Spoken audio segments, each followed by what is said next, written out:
Everybody to a Leadership Factory Hangout, an HBRN promoted Leadership Factory Hangout. This is Tony Cannuli, the co-host of Leadership Factory, with my good friend and mentor, Orrin Woodward. And I'll tell you, we've been doing some great work. This Leadership Factory Hangout is going to be amazing. For those of you that are tuning in that are not familiar with Orrin, don't know how you couldn't be, one of the most popular people on leadership in the profession and outside the profession now, Orrin. But just for those people that don't know, he's written several great books on leadership. I think he's got one of the greatest God-giving skill sets of any leadership person I've ever met in the profession, and he's been a great steward of those skill sets. He's written many books, and I can't wait to read Leadership, the new one that you're doing here, coming out in April, Orrin. I'm excited about that.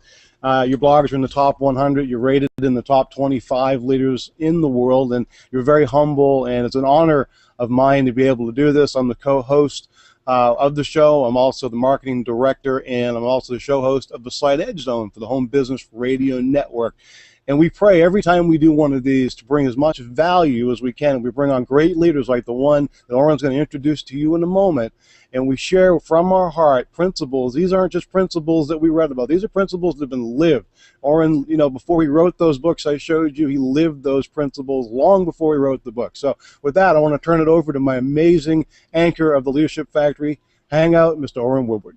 Thank you, Tony. I appreciate those kind words. And, man, we have got such a treat for today's guest list, just all the listeners reading in. Our guest comes from Canada, and in an earlier show we had Claude Hamilton featured, and Wayne is part of Claude Hamilton's Canadian Explosion, a community of leaders just growing out of control. And it's not going to take long. As you hear Wayne, you'll realize why he has the business he has, because belief just oozes out of this guy.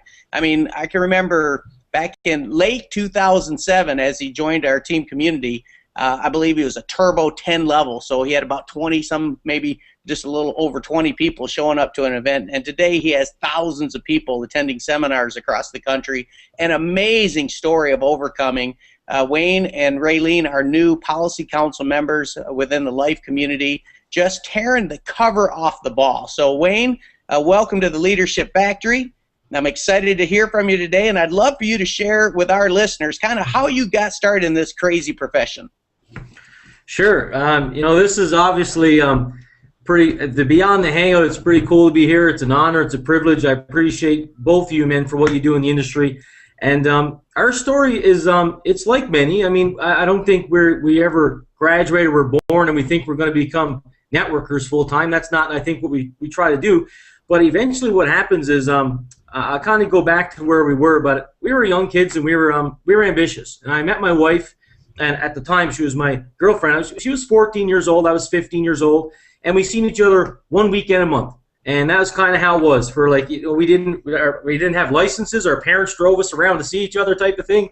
It was always supervised, and it was a fun time because that's when we started to really talk about what we wanted to do with our life.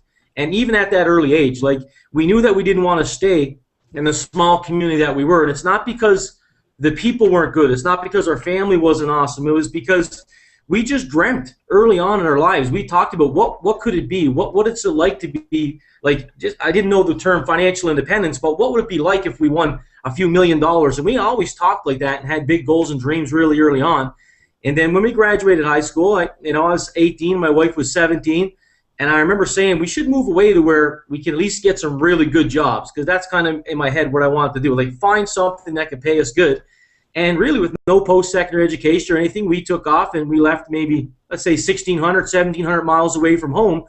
And I remember a kind of a key moment in my life with my wife. It was like we were 18 and 17, and I remember leaving there, and I remember having a discussion with my wife's dad at the time. I remember thinking, like, wow, okay, I got to tell this guy or ask him for permission to take his 17-year-old daughter all across the country, and he knows my state, he knows my finances. Like, he had the party for us 2 weeks before for graduation, and he knew we had $300 from that graduation. So it wasn't like we were streaming out there with lots of money, but we had hope, and we had a goal, and we had a dream. We didn't really know how to put it all together, but we knew we wanted to make a difference.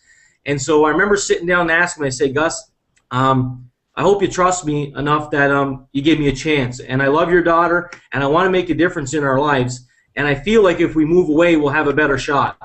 And he didn't, you know, he's a funny guy, and he right away said, I trust you, and you know, obviously Raylene loves you, but he said, if you ever hurt her, and I can still picture him right now, he's about 140 pounds soaking wet, and I'm about 250 pounds, and I can remember him looking up at me saying, if you hurt her, he said, I have a large yard in the back, I have a shovel and a shotgun. And that's how the conversation went from there. So I was nervous and scared at the same time, but I knew my wife supported me and believed in me and said, let's go make something happen. And we moved to Ontario, which was from the east side of Canada. It's almost to the center of Canada. And we didn't know many people. Raylene had a sister that lived in Ontario, and that's why we came here. And we just started. We got some factory jobs right away. We had no post-secondary education, so it's not like we could find something that was really a good starting wage. We started right at the, at the bottom, if you will. My wife made $6 an hour, and I made $10.50 an hour at the start. And we just started hitting it. And we went out there, and about 3 or 4 years into the job, I started to get little pay raises, and I became a lead hand on the assembly line in an automotive factory. And so I kind of liked the position of leadership and having 30 or 40 guys that you were looking after, and you were trying to, wasn't just affecting, I guess it wasn't just your own paycheck, but you were trying to help the whole company do better overall, because the little things that you do in between, all those little tips you change, and it just made me feel like I was better or capable to do more. And then what happened was my wife at her factory got hurt, and that's really why I looked at marketing when I did. She got pulled into machine guys at a young age. She was only probably about 21 years old, and she pulled her L5 disc off location, her SI joints in her back, and she couldn't walk for about 6 months. And that kind of, when that happened, it scared me. And I remember saying to myself, whoever controls my paychecks ultimately controls my life. If something happens to my hands or my eyes or physically, and I can't weld or I can't do my job, what happens to us?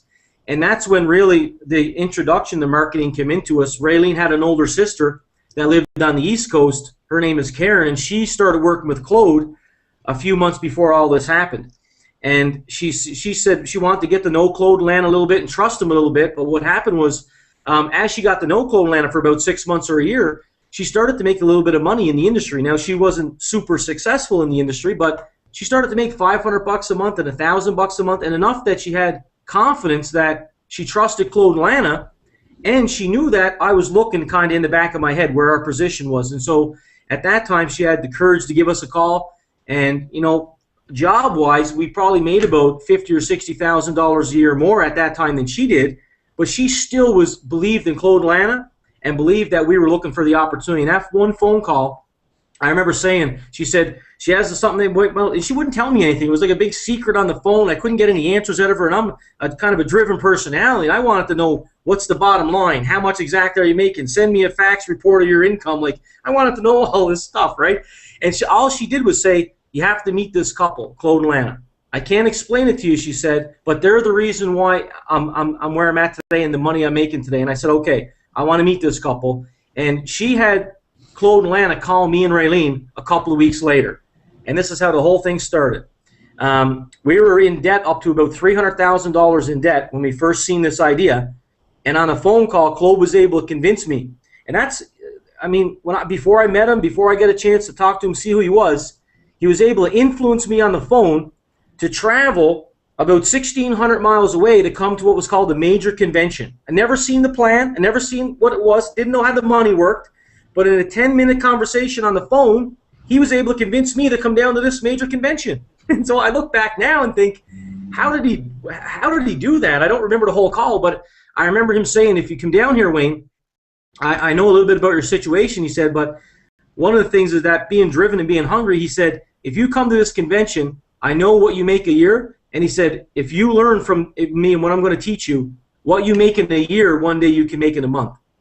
And that kind of, he didn't say a number, he just said, and that kind of freaked me out. I was like, are you telling me that I can get around people that are making that kind of a difference and that kind of income in a month in this industry? And he said, I will. And that started the whole we came down there, I met Claude and Lana, and in 5 minutes, I literally, it's hard to explain, but in 5 minutes, I fell in love with his passion and his belief in what he was doing. And I didn't know him that well, but I knew that if I hooked my train on his tail, I knew he could take me somewhere in the industry. And today I'm super blessed. And obviously, I'm thankful that he's mentoring with Orrin, because I know that at the end of the day, you know, Claude he's not perfect in no manner, but I know his intentions are 100% perfect for me and Raylene, and he's a very good student and protege of Orrin, and so we're super blessed right now. I don't know how to explain any more than that, but it's crazy. It's Providence for sure. What a great story. I love hearing these stories. These stories are so inspiring, and it shows people really what can be accomplished. You know, we've got some great things we're going to cover on the Hangout today, and one of the things that I love to talk about, and we chatted a little bit about this, Wayne, prior to launching the Hangout, was what you had learned from Orrin, this concept of the science and the mechanics in the art, you know, what I call the music. You know, like my mom, she couldn't read music, but she could hear it, so she played the accordion and played the piano, but she did it strictly from listening to and feeling it, and that comes over time. Yeah. But, you know, we're talking, one of the things we're going to talk about is this process, a concept of edification, and how it affects, you know, a community and our profession. And first, you know, I know that's been very important for you, as a really critical part of your success. And maybe you could share with everybody number one, what your definition of that is, what it means to you, because there are some people who watch this don't really understand that word edification and just how powerful it is. And number two, really, you know, how it's impacted you and how important it is and how to use it effectively, you know, in a community. I just did a teleclass for the MLMIA last night, and it was how to do the how-to. We had talked about that, and that's all I talked about, was not just the how to build a list or how to make a presentation or how to follow up, but the music in between, how to do the how-to. How do you edify? How do you do an effective three-way call? How do you use somebody else's story, right? That's an art. That's more of a process that you learn. So why don't we launch right in and share with that process? Sure. I think one of the first things that I love listening to audios because you learn so much, and I think that in our profession you have to become a good student. And the first CD that I've ever listened to in the Team in Life, the first CD I heard was from Orrin. It was Team 1. It was Edification, Duplication, and Association. And it was really the first, and it wasn't that I didn't learn that from Claude, because he was really good at edifier, but then I learned the process of edification and how it glues your team together, and how really edification at the end of the day is just building people up or speaking highly of somebody else in a truthful manner. I mean, I think what happens in our community or our society, I think it's just so rare. Like, it's just, it doesn't make sense when you are in and around our community. We're so edifying and uplifting of people outside of the community.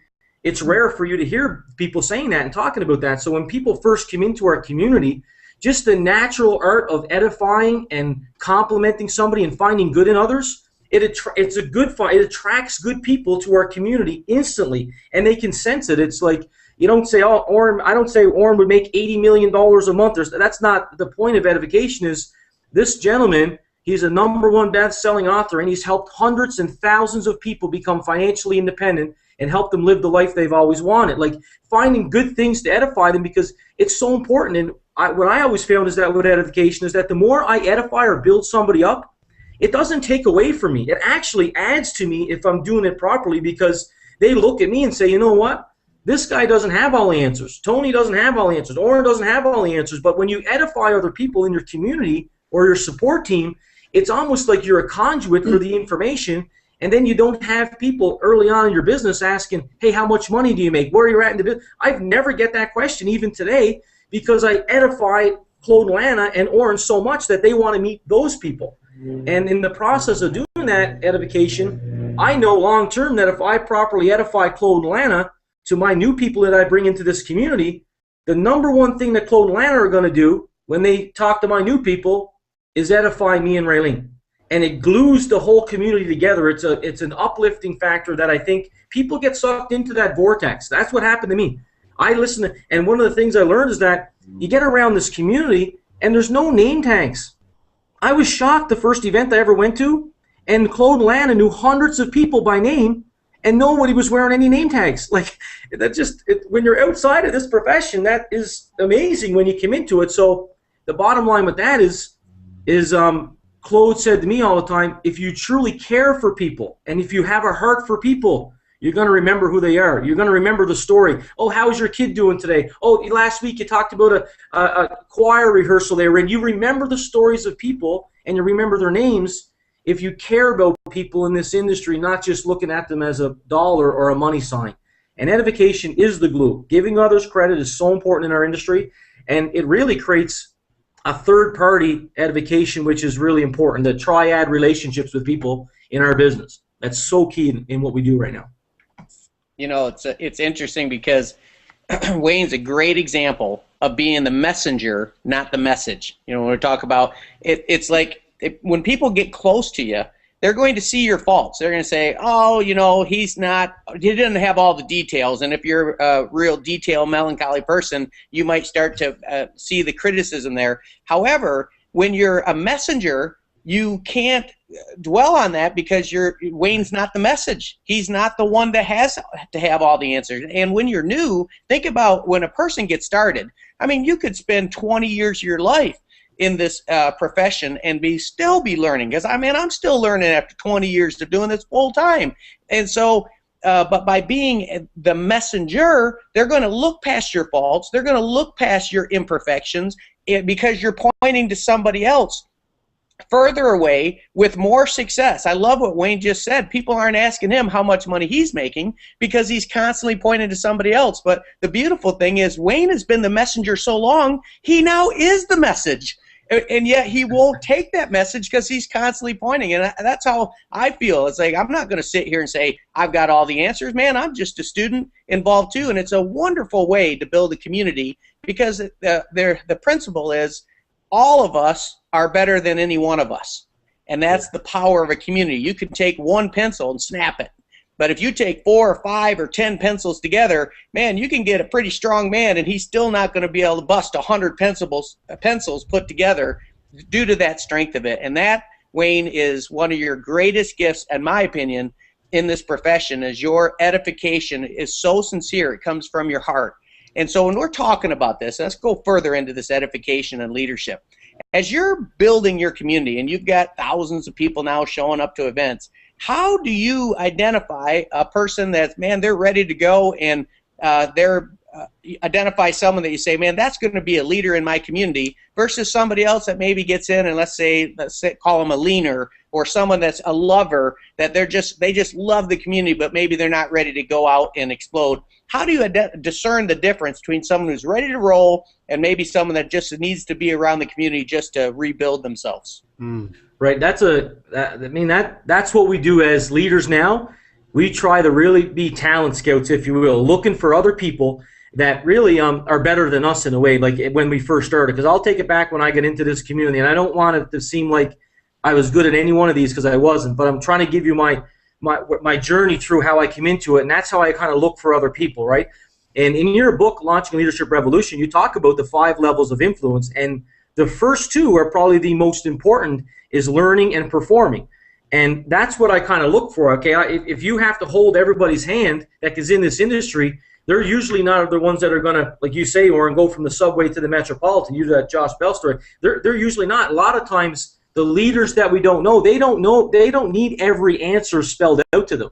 When I came into my first community, I felt the culture, I felt the kind of vibe. I like, okay, I understand how these guys dress. I understand how they act with each other. I understand, okay, almost all the guys have papers and pens. They're taking notes. Like, you start learning and you start looking for people that are hungry.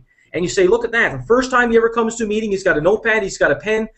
He came up to me after the meeting. He's actually thankful. He has an attitude of gratitude. Like, when you meet people right away that have a good attitude like that, that's it's just awesome. So you know they can be a good, humble, and moldable student if they want the information, if they want to learn, right? And so I think those are some really, really key points. But I remember always what Claude would always say to me was that sometimes a mentor, 100% always a student. Like, we're always in that student mode looking for the next guy. So I think they might not, I get sidetracked sometimes by if someone looks good or smells good or they have everything that looks like success. But at the end of the day, if they don't have the #1 ingredient of the hunger to learn, they're going to stay where they're at right now, if not go back long term in their life. So I'd rather have somebody that doesn't look the part. They're not all polished. They're not have every a beautiful car and a beautiful home, but they're hungry. And they're willing to take advice from you, and they're willing to spend time. They're willing to invest in themselves. That's another key point on looking for a hungry student or an upcoming leader, is, are they willing to go out there and invest in their own personal development? Or do you have to force them to buy a CD or buy the book? Are they just willing to go and do it because they know they have to change themselves? And that's the things that I look for, are that hungry initial starts, and then from there, then I can say, okay, if you hit a little bit of a goal here, you hit a little bit of a goal there, we'll sit down, we'll game plan, we'll mentor, and we'll encourage them along the way to see where they're at in their journey. And I think it's really important, extremely important. Wow. I'll tell you, that is, you're giving me goosebumps just listening to that. It really is so true. You've identified certain things to look for, but the key is to just pay attention. The key is to seek first to understand, then to be understood. The key is just to pay attention, find out what people, look them in the eye. You can see that hunger in their eye. You can see it when, like you said, when they show up. I do the same thing. I look for them. Do they show up? Do they, if you give them a simple task, will they do it? That's right. If you say to listen to this, will they listen to it? Do they want more? I mean, these are clues. As Jim Rohn always talked about, Wayne, success leaves clues. And what you're sharing here is just invaluable information. You can't get this information anywhere. I mean, this is some of the best in the world through, through trial. Your testimony, we talked about this earlier. Think about the first word of testimony, your test. You had to be, you've been tested to get to where you are. I mean, what you've done, we know the price you've paid. You've paid an amazing price of work, consistency, commitment. But, some of the things that Orrin had shared, that was so valuable is the fact that what he was talking about, where everything works better if you're not the issue. Being the messenger, the messenger, not the message. The reality is that if you're in a system-dependent company, organization versus a personality-dependent, meaning that it all rests on you, all right, that's challenging. And if you want walk-away, long-term, residual income, it can't be all about you. You've got to be able to groom and develop leadership long-term. And so if a system promotes that kind of teaching, which, of course, you're familiar with because you're one of the best systems in the world for that, is that it's not about you, and you don't have to be perfect. You don't have to be the guy or the gal. And so that was such a valuable point that he made. One thing that I wanted to share with you and find out really is, what have you done to craft the vision? When you sit down with a new person, you get their why, and you understand really what's driving them, why they want to do a business like this. Why? I mean, people don't wake up going, I want to sell vitamins. They don't wake up going, I want to be involved in a company. They don't do that, but they become, because they see it as a vehicle for themselves. So when you're helping somebody, it's easy to figure out what they want, but when you're dealing with a community, a growing organization, and you're crafting a vision for them, and you're saying, look, we have the promised land that no matter what you want, it is here. How do you do that? What have you learned to do within your own community over the last several years to be able to do that effectively? Again, that's an awesome question, Tony. I think one of the great blessings that we've had, me and Claude coming into the life community and coming and mentoring with Orrin, and we've always come into this and we've seen Orrin have a massive vision. Like we were able to be blessed to come in, and I don't know, I could be wrong here, but I don't know if there's a CD I've ever heard from Orrin where he's never mentioned 1 million people. So like for us, it's almost like, because he had such a big vision of the life community, and not just 1 million people in his network. Like when we're talking 1 million people, we're talking about 1 million people sitting down at an event learning from leaders in the profession. That's totally different than having 1 million people in your network. When you have that many people studying truth and learning and hungry, you can change the world when you do that stuff. And we come into that and seeing Orrin talk about that when we don't have 1 million people.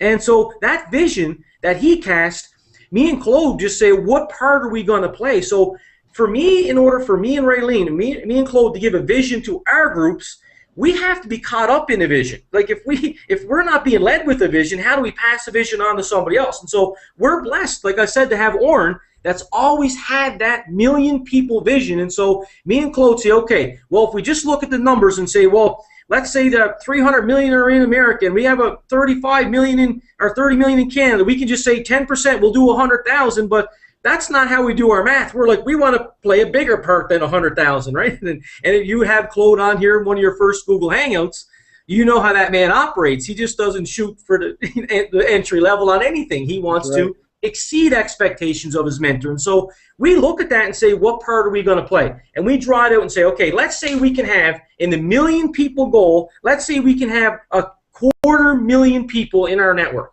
in our team. showing up at events. Then we break it down and say, okay, what part am I going to play in clothes? 250,000. And then I break that down and say, okay, and then I have my own organization. And because we have a good trust and we have good relationships and there's no artificial harmony with my guys because there's real good, crucial conversations that we have, people trust us. They know, again, we're not 100% perfect. We make mistakes daily to this day. I've made a couple of mistakes this morning already that I'm like, okay, I got to learn from that. And because we're willing to do that, because we're willing to be vulnerable, our people trust us and they follow us based on that. And so when we cast a vision to say, we want to have this many people at events, February 9th, we're having a local seminar. We want to have this many people in our event. So what are you going to have? Where's your vision? Where's your vision? And what happens is you set a vision for people, but the problem is if your vision is too big for them, you don't get the law of the buy-in. You have to know your people. You have to understand that if I say, oh, if this guy had 100 people last month at a seminar, and I'm trying to convince him to have 1,000 this month, there's a breakage there. There's a gap. He's not going to believe that, and I got to know my people enough to be able to cast a vision or where they can be based on knowing their business. And yeah, manage always expectation. Exactly. That's exactly what it is. And then you kind of lead it up to that. Now, it doesn't mean we don't have a long-term vision or a long-term goal where we're going at the end of the year.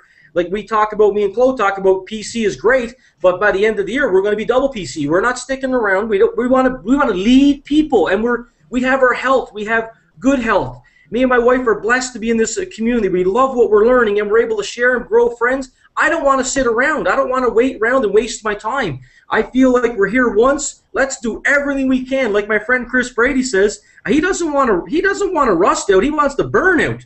That's how I feel. Like, let's burn to the 1 million people. And by having someone that has a big vision, you get caught up in that vision, and it's very easy for you to cast a vision to your people when you're being led with a vision, and that's what it is with Orrin with us. Did I tell you that you'd be eating your computer, Tony? I told you, man, his energy just comes on through. I mean, I've watched him now a couple weekends in a row at his recognition for new PC, and I'm like, man, that makes me want to go PC all over again, break about 1,000 more, on our way to 1 million. Hey, Wayne, share with them the story of Kaizen 300 and how that, because I believe one of the power of a great vision and one that people buy into is it's so big that little things become little in comparison. Like, oh, that person hurt my feelings. Man, we don't have time for hurt feelings because we got a big goal. We don't have time for drama because we're too busy chasing our dream. And I love how I saw Kaizen rally around Kaizen 300, and you guys just had a phenomenal quarter. In fact, that was the springboard for you guys going PC and everything. So I would love for you to share that story. Sure. I mean, and just so Tony, you got a little bit of a head. Like Orrin's the life, and the team is his whole business. But inside of that, there's individual teams that fight for different awards and different events and stuff. And it's really cool that we have a healthy competition in the team. That we're not discreet. We don't want. We know that the only way we're going to get to 1 million people is if doesn't matter what the outside thinks of us. That's irrelevant. We're going to get to 1 million because we don't. It doesn't matter. We respect them, but what they say or what they don't say isn't going to affect us. It's we can only lose this from within. Amen. And because we're so unified as a group, we all help each other's backs. And so when one, the rising tide raises all ships. That exact same story is what Kaizen 300 was. And inside the team, we have a competition. It's called Power Player, and what it is that really it's an organization where when you get started in a team, you have 10 people in one team and 5 people in the second team. It's a structure of how to build a business for a building block. And Orrin is genius for creating that. It's amazing. So what we do is we said, okay, in our group, what we want to do is in a 3-month cycle or 90 days from a major convention to a major convention, we'd love to break 300 power players. And so that's a massive feat in the business and new growth, and just not old stuff. It's brand new Wayne, stuff in 90 days. Yeah. Wayne, let me give you a perspective, Tony. I think the cycle before you might have, that whole Kaizen might have done 60 or 70. Do you remember the number, Wayne? I mean, when we're talking 300, we're talking 4 or 5 times the amount of power players breaking in the same. So I don't define power player for everybody, so just for the people that don't understand that reference, they have an idea of what you're talking about, Wayne. Well, what it is, it's just a building block. Power player is a building block, that if it's duplicated over time, it creates multiple leverage and multiple duplications in a team. Now, there's a whole bunch of criteria behind, but the structure of Power Player is really the building block of us getting to 1 million people. We believe if we just keep continually helping people break Power Players, which is 10 people on one team, 5 people on the second team, 10 people on one team, 5 people on the second team. We keep building that fundamental building block. That's the structure on how we get to 1 million people. So we laid out that systematic approach, and that's what it is. And so now what we're saying is, let's up the ante. Let's break more Power Players than have ever broken before. And what happened with Kaizen 300 was really great, is that we come into the major convention and we missed our goal that we had. We might have had, like Orrin said, maybe 50 Power Players. And it's not that we're not good enough to have more, because we know we are. And we believe that our A game will beat anybody else's A game in our head. That's what we believe. We believe that if we play our A game and we our skills that we have with our people and our belief, we know that we can go out there and do more than we're doing now. And so we really said, we're not giving everything we got to Orrin. We're not giving everything we got to the team, and we want to make a difference right now. We want Kaizen to be recognized around the world, not just recognized within our own culture. So what we said is, bang, we're going to go out there and make a difference. And we were at the Boston Harbor, and we were doing a promotion down in Boston. And we get on this little cruise ship thing around the Boston Harbor, and it was said, me and Claude and a couple of the leaders there, Joss and a few other guys, we got together and said, you know, I said to Claude, it'd be nice if I could break 100 Power Players myself. And then my friend Joss looks right beside him and says, well, if you break 100, I'm going to do 101. And then Claude says, well, if you both guys do 100 each, I think on my outside I can do 100. And just like that, like we just done a communication, when you get leaders together and they're all talking about stuff, ideas get formed. You know, that's one of the great things when you get around leaders that think big, is that you talk about ideas. You don't talk about people or events. You're talking about big stuff. And 300 was created. We said, let's come into this convention and break 4 or 5 times as many Power Players as we ever broke before. And we took a loonie. I don't know if you're familiar with the Canadian loonie. Well, in the Olympics, in the Canadian Hockey Olympics, we always bury a loonie underneath center ice for good luck. It's every Olympic sport, it's done like that, right? So what we did is we pulled out a loonie, and we took one of the girls' mascara, and we wrote the 300 on the loonie in the Boston Harbor. And because Claude and Lana and ourselves, we have organization outside of Canada, not just inside of Canada. We have stuff in the United States as well. We took that loonie and put the 300 on it, and we took a picture of it, and we have a video of Claude where he said, this is the start of Kaizen's greatness. This is the start of what we're going to do over the next 5 or 10 years, and it's going to start with this 300. And he took the loonie and he threw it into Boston Harbor to signify what we're going to do over the next couple of years. And when that loonie hit the water, man, I'm telling you, 3 or 4 guys, we teared up and we said, we know this is the start of the next chapter in our life, and we're going to make a difference in thousands and eventually hundreds of thousands of people's lives if we stay true to ourselves and go out there and make a difference. Now, how did that change, Wayne? Like, okay, so you'd be coming into that, let's say you broke as an organization, let's say 50 just for talking purposes. And what did you end up the next cycle? And then just tell me how this vision, like, because you guys didn't just say, hey, let's do this. You got commitments from one another and to the point where you said you were tearing up. So now it's personal. It's not just professional, it's personal. I've made a commitment. My character's on the line. I want to make sure that I perform for the rest of Kaizen. And now it's like, how did that change the whole unity of Kaizen? Coming out of throwing that loonie into the Boston Harbor, what changes on Monday? Well, what the biggest thing was that we recorded the whole thing. So what happens is now we have the recorder, because some of the biggest leaders in Kaizen weren't at that event, but they were some of the fastest to buy into it, because we had the recording of the whole thing happening for about 5 or 6 minutes, the talking and the throwing the loonie. And so what we did is we come back Monday morning, and we know every convention we go to, when we come back Sunday or Monday, we do what's called a business launch. We get together and make phone callings, Tony, like you were talking about there, and how to introduce new people to the team. So we got all our groups together, all over Canada and all over the U.S., and we knew Monday night we were doing a business launch. And at every single location, we played the video before anybody started making phone calls. And we're like, this is our goal. We're going to unify together as a team, and we're going to come into the next major, and we're going to dominate. We're going to do what, if we do this, the ripple effect in the leadership will happen across the entire team. And right now we're being called to do this, and that was Claude's vision. And we played that video every single weekend our groups were playing that video in front of each other. And then we had pictures on our home screens and on our cell phones of the Kaizen 300, and we made postcards up. We signed postcards with the Kaizen 300, sent it to all of our leaders and stuff, and said, you're going to be a power player and part of the 300. And we had all these guys buy in. And then we made a website, made a little small website where we had 300 slots filled in, all empty spaces. And when anybody went power player, boom, their name went up on it, and they'd seen who it was. And then the next guy, bang, their name went up on it, and they'd seen all these guys fighting to get their name up on to be part of the 300. And it just went from there, and it took on its own. It was like a steamroller effect, and bang, it really ran into me and Raylene going PC. We really took advantage of the Kaizen 300, and we knew ahead of time, if this goes where it's going, Claude said, we're setting you up for PC. We know where we're happening. The momentum will carry over, and we'll go right into PC. And that's exactly what happened. Tony, can you see how they created a current? And then, man, all they had to do is get people close to that current, and they'd be jumping in the pool, and that pool current is taking them directly to their long-term goal, which is now PC and soon to be double PC.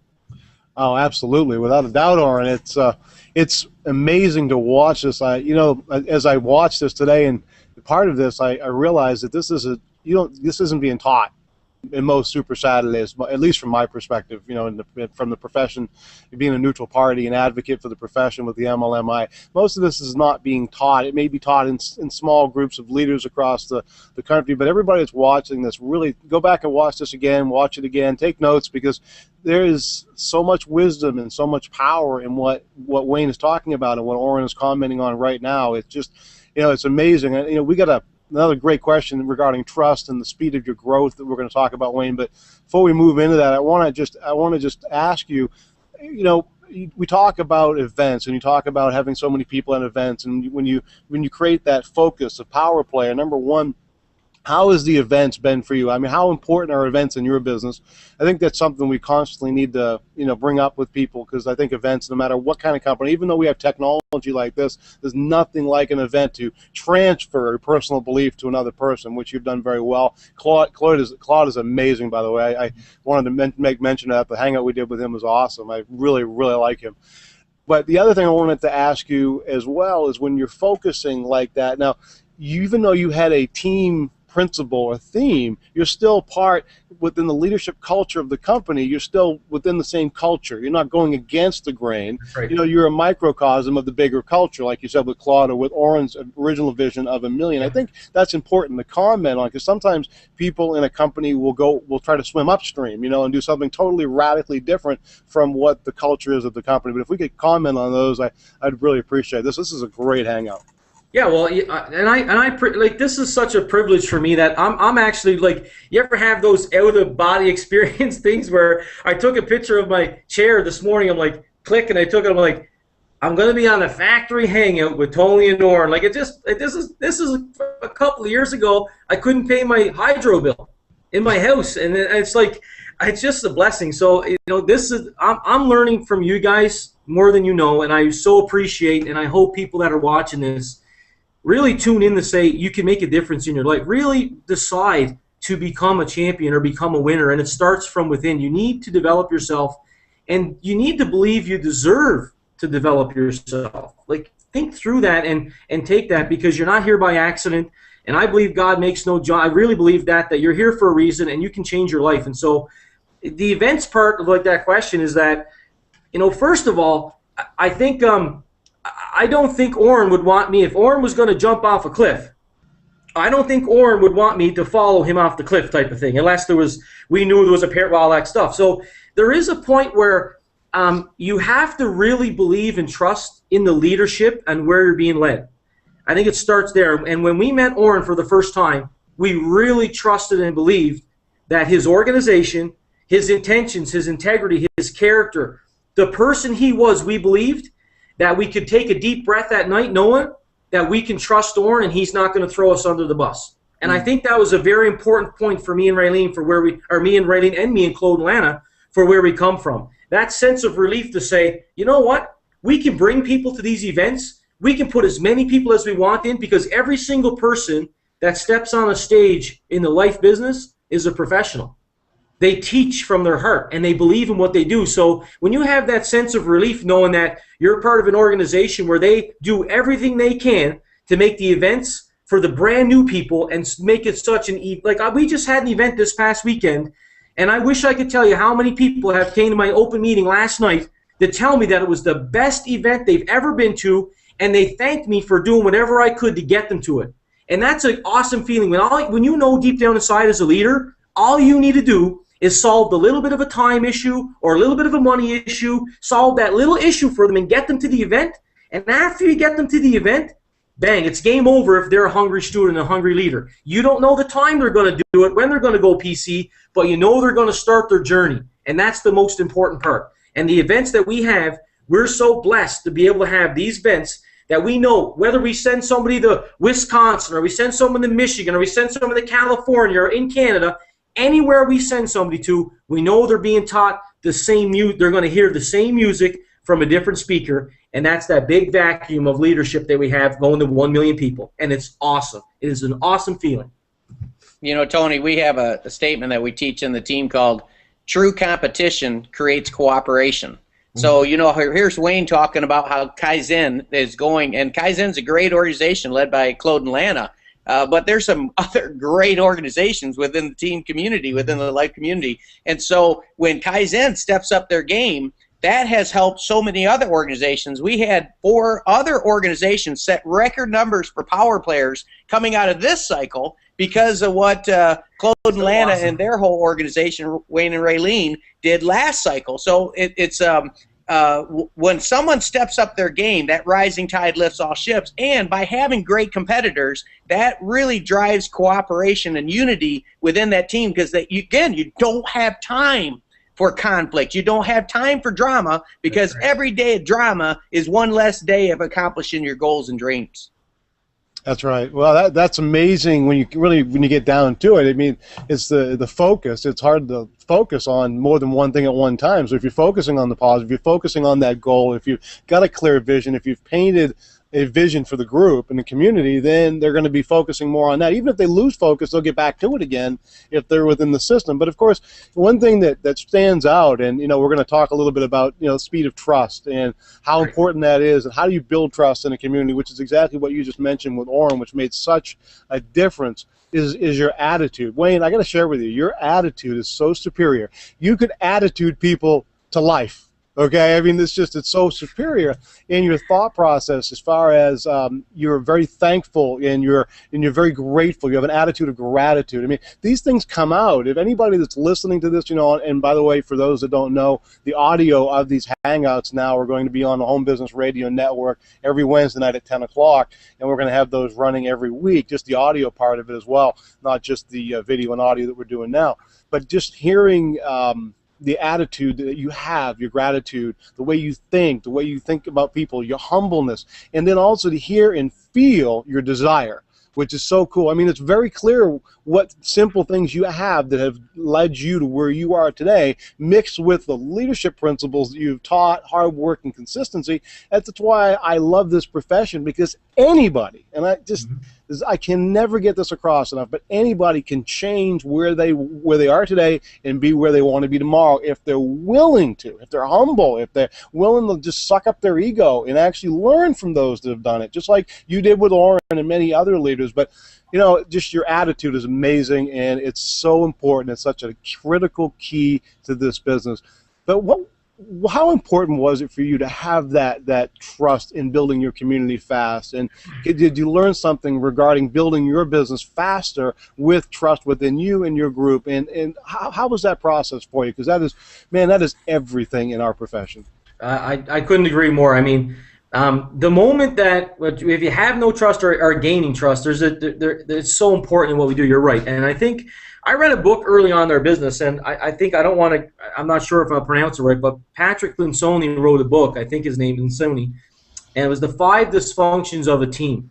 And I remember reading that book for the first time saying, I can build a team and I can get people in the business, but then they don't cooperate. We're not all aligned together. We have all these different agendas, and we're not really unified. And that's why I chose to pick my team and call it unified, because it's what I struggled with. I needed to unify people together. Like A lot of people in our industry can get people started. They can put people on a paper and get them in the business. But to get other people a lot of the buy-in, like John Maxwell talks about, how do we get people to do that? And reading that book, it really started to hit me that how you gain trust with people is you need to be willing to be vulnerable with people. You have to be willing to share some stories with people that they know you're a real person. They know like when I came in and seen Orrin on stage and I watched him speak for the first time, I'm like, wow, that guy doesn't seem, he's top-notch professional. I don't think I can ever get to that level in the business. When you first see that, and when as a new person, you're intimidated a little bit because he's so good at what he does, right? And we know that it took a time and personal development for Orrin to do that. But then you start to see the softer side of Orrin. You start to see some conversations that you have with him personally, and you start to hear some of the struggles that he went through when he talks about his wife and his relationship and stuff. It really brings it down to and you can relate to somebody by saying, you know what? Those small stories of being vulnerable with people opens us up for trust to actually happen. They start to believe that we're regular people. And I think having that base barrier of trust is so important because people don't care how much you know until they know how much you care. We know this. And then Orrin adds another, he says, once they know how much you care, you better darn well know something.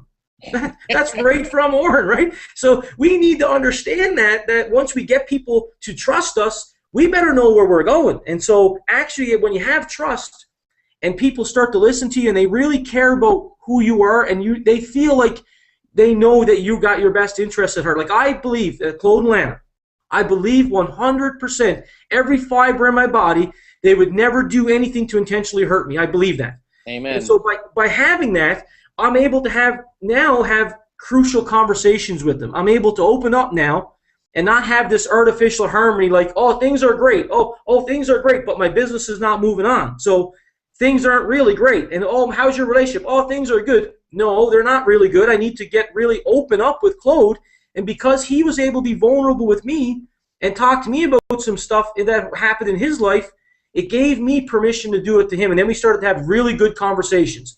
And once we started to have crucial conversations, then at that point, he didn't insult me. He didn't crush me with a thumb. He didn't make fun of me. He gained more trust with me because he didn't go back and talk to other people about our conversation. He held that within his heart and to himself. So then it got me to buy into who Claude was.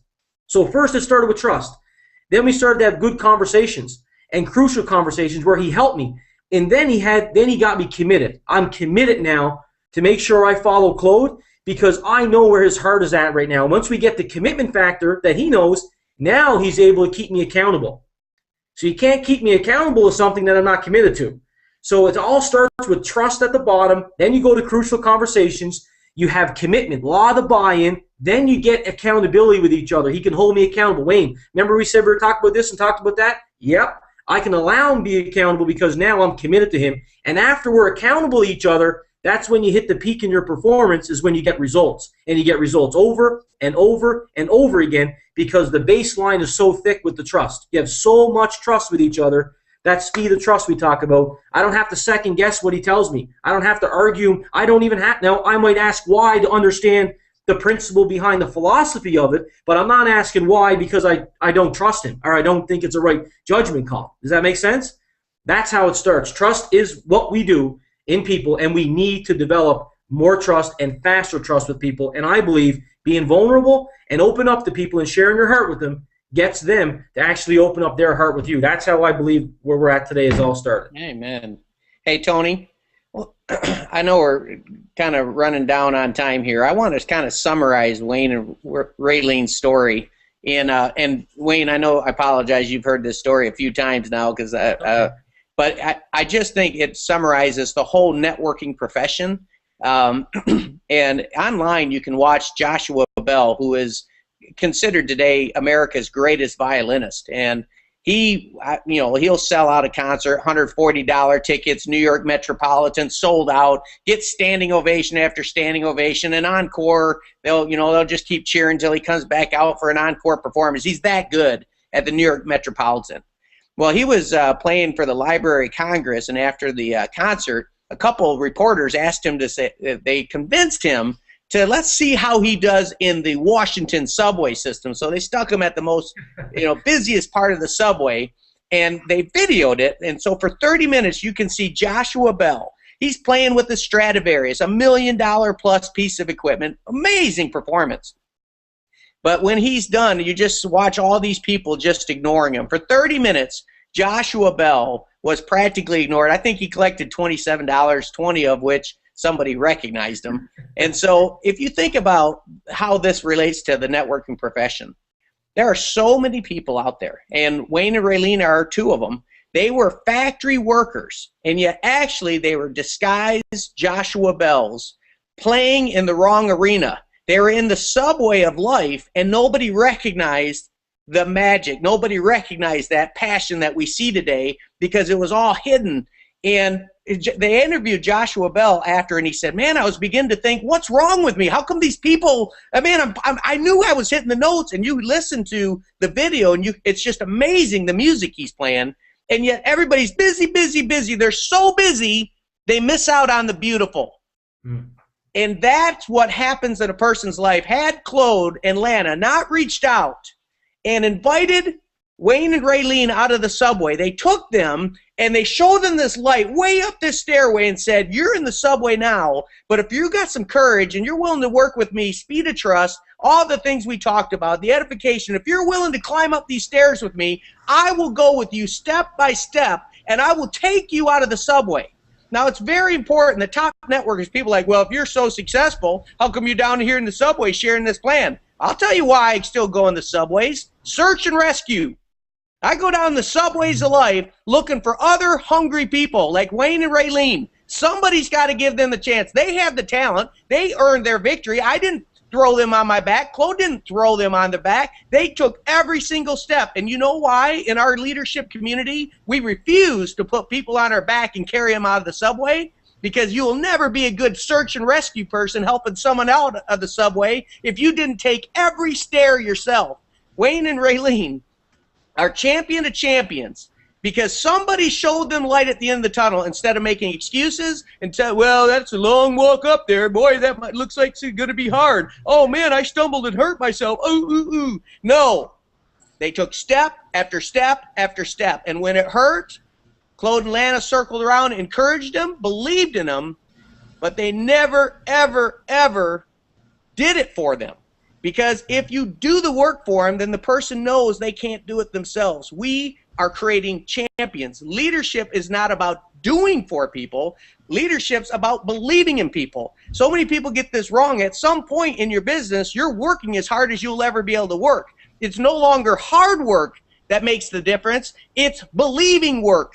You've got to believe harder. If you can believe as hard as you work and believe and pour that into somebody else, and that's what Claude and Lana are, just champions of champions. They are great believers in their people. And yes, Wayne and Raylene stuck around long enough to where the belief that was being transferred from Claude and Lana became their belief. And now guess what? Wayne and Raylene are great believers in people. And so that's how you can reach 1 million people. From one person's belief, you get so much belief inside of you that you got oxygen to loan out to that little spark inside of someone else's soul. Loan oxygen to that spark until you create another humongous fire. And so what we saw on this phone call today is a man who's burning brightly because another man came into his life and poured oxygen on the spark of a young Joshua Bell that would have been disguised. If Joshua Bell, the only experience he had on whether he was good at playing the violin was that 30 minutes in the subway, no one would have ever heard the name Joshua Bell. But because in this profession, network marketing is the greatest profession in the world, because you take somebody that's climbed out of the subways of life and they come back down into the subway and they find you. And if you're out there and you know in your heart of hearts that you're moseying around in that subway thinking this can't be it, there's got to be more, I'm looking for something, then if somebody that you can trust, someone that has answers, someone that knows how to get out of the subway, then you better draft that person and run like crazy and get out of the subway and get to a metropolitan stage so you can share your gifts with the world. That, my friends, is network marketing. Whew. Awesome. My computer just started smoking, Wayne. not sure if you realize that. It's, you know, I just want to add just one thing to this. I'm almost speechless because it's so true and so real.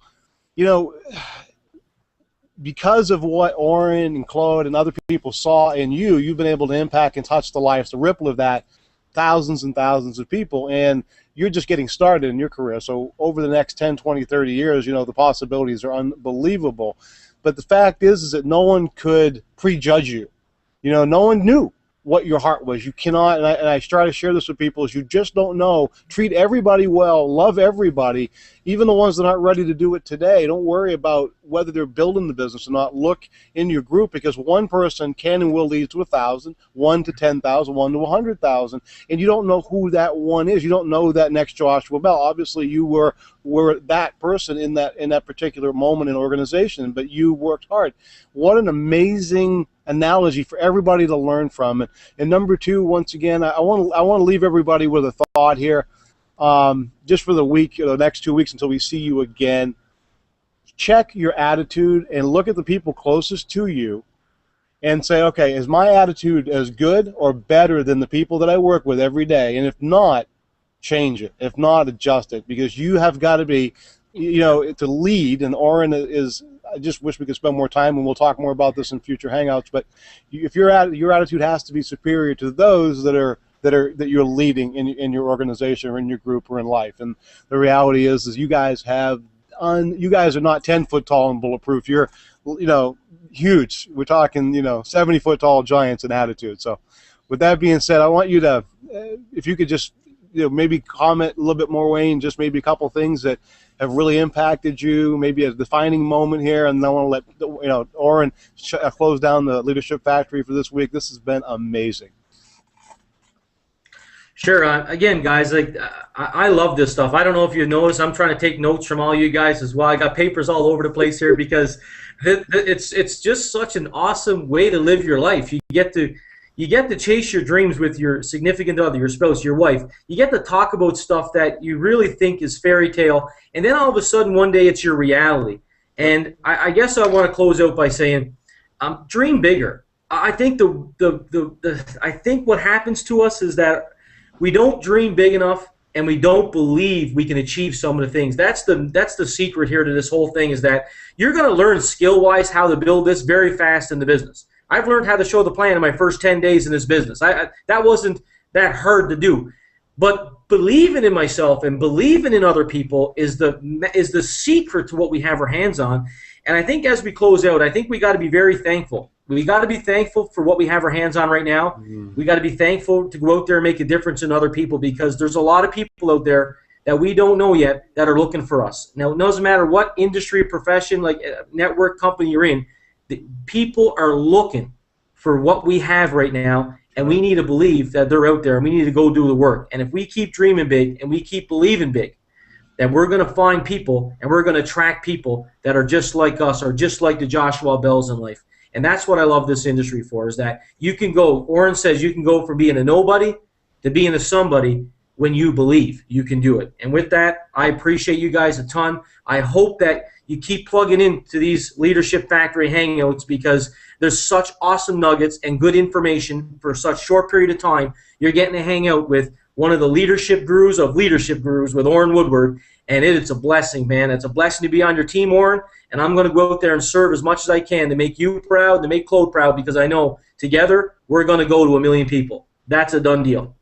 Thanks a lot, guys. Thank you, Wayne. You know, I don't know how they do it, but they just seem to keep getting better. I knew when I looked at the questions that Wayne and I put together, I said, well, Wayne's just going to nail this. He is living this. He is in the zone, and I appreciate Doug Firebaugh so much for starting the Home Business Radio Network Leadership Factory, and I'm just proud to be a part of it with you, Tony.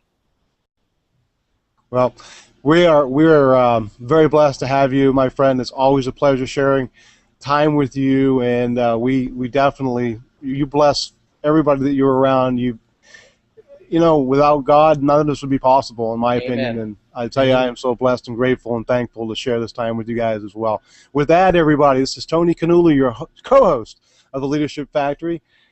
Till next time, in about 2 weeks, we will see you then. And in the meantime, just remember, whether you think you can or whether you think you can't, dream big. See you guys.